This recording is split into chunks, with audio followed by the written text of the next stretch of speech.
তুমি ছাড়া তো আমার আর কেউ নাই। আল্লাহ গো, তুমি যদি মাফ না করো কে আমাকে মাফ করবে? তুমি যদি মাফ না করো কে আমাকে মাফ করবে? তুমি যদি আমাকে মাফ করো তাহলে তোমার কোনো দিকে কমবে না, তুমি যদি আমাকে মাফ না করো তোমার কোনো দিকে বাড়বে না।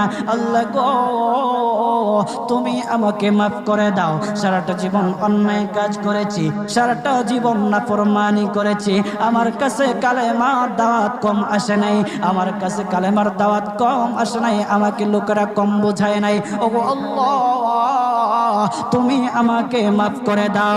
মাফ না করলে কোথায় যাব, কার কাছে যাব?